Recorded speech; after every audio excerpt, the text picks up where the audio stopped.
Wellness for Life is brought to you by Back in Motion Physical Therapy, Gothenburg Chiropractic Clinic, MAHUBE-OTWA Community Action Partnership, Natural Alternatives, and Lakeside Sports and Pain Clinic.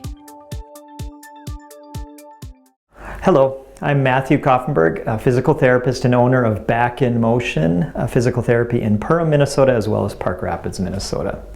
Today I thought I'd talk about a common elbow ailment called lateral epicondylitis, otherwise known as tennis elbow. So tennis elbow is characterized by pain on the outside of the elbow, hence the name lateral, because this is considered lateral, this is considered medial. So a tennis elbow is going to be pain on the outside of the elbow. A lot of times it's going to be anywhere from this region, it can be this whole muscle bulk, it could be down into this area, but somewhere in this area people will complain of fairly chronic and pretty intense pain.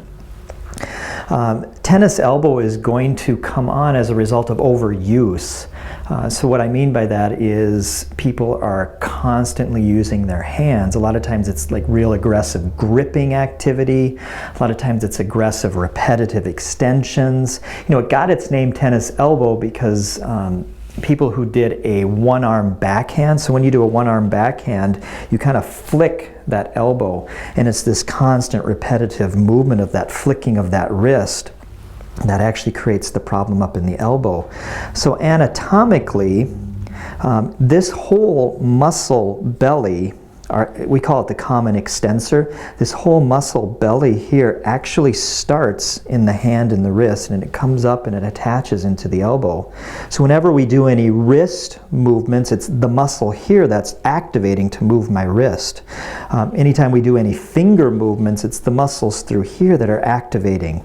So, you know, somebody who does a lot of piano playing or somebody who's on the computer a lot, you know, if you want to just kind of take these two fingers, grab this muscle belly at home and just kind of flick your fingers, you'll actually feel all the muscle activity up here.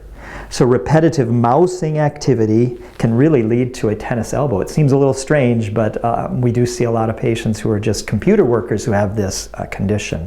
So what ends up happening is you end up having this overuse of this muscle, and we end up tearing what's called the common extensor tendon. So if you look at this drawing, this is just depicting that common extensor muscle. It then has its attachment up here at what's called the lateral epicondyle, and this is called the common extensor tendon. And when we do a lot of repetitive activity of this muscle, that gets pulled on, and eventually that could potentially tear. So to better understand tennis elbow and why it then hurts and doesn't fully heal, we need to just quickly talk about the natural healing of all soft tissue. So we're going to talk about that quickly.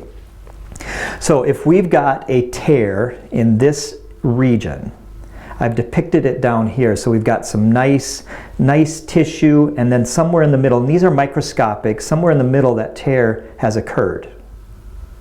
So normally in a situation like this, the body is going to then start its natural healing process. There are actually 3 phases of the natural healing process. So in phase 1, the body sends a bunch of blood into that region. And that's called inflammation.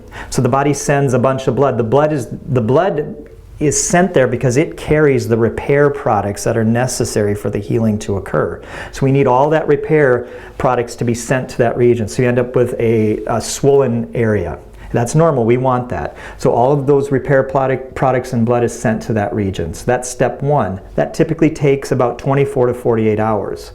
Then, over the next 3 to 5 days, the body takes all of that repair tissue, repair products, and it organizes it in such a way that it starts to line up with itself. So all those repair products are now organized in a nice, organized fashion. That's step 2, and that step 2 usually takes about 3 to 5 days to occur. And then over the course of the next 4 to 5 weeks, the body then takes this organized repair tissue, those tissues then grab onto the torn region and they start to form cross links with one another. They actually start to kind of come together and they grab themselves. They grab the torn tissue, they grab each other, and they pull themselves together and they make a nice mesh that is a nice strong product. It's in essence our scar tissue, but it's very strong. It's a wonderful way that our body has designed itself to heal. So that's what normally should happen. Now with tennis elbow, this whole process gets disrupted. So we get the tear, the body sends the blood to the region, it tries the process of starting to organize it. Unfortunately, we need to use our hands, so we continue using our hands. We continue, flicking the wrist. We continue to, maybe we're a carpenter and we've got to do a lot of hammering, or maybe doing some screw driving. But we constantly are moving this tissue, so what happens is we re-tear it. So we might get into this region, but then we re-tear it, and then the body has to come back to stage one. It sends more inflammatory tissue to the area. It starts to organize itself. We re-tear it. It flips itself back to stage one, and you just end up in this vicious cycle of going between stage one into stage two. And the body has never allowed itself to heal. And so what you end up with is a mess. So an elbow, if we were able to take a microscopic picture of a tennis elbow, this is what it would look like. It would just be a mess. There would be a lot of inflammatory tissue.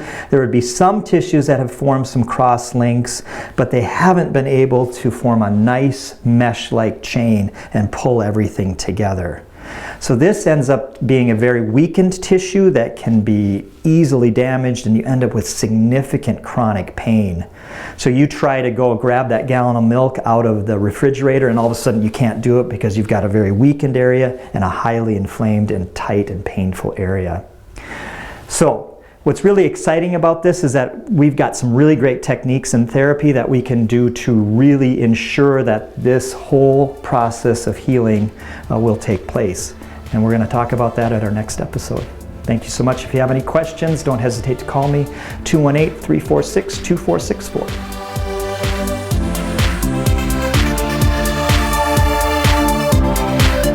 Thank you for watching Wellness for Life. Brought to you by Back in Motion Physical Therapy, Gothenburg Chiropractic Clinic, MAHUBE-OTWA Community Action Partnership, Natural Alternatives, and Lakeside Sports and Pain Clinic.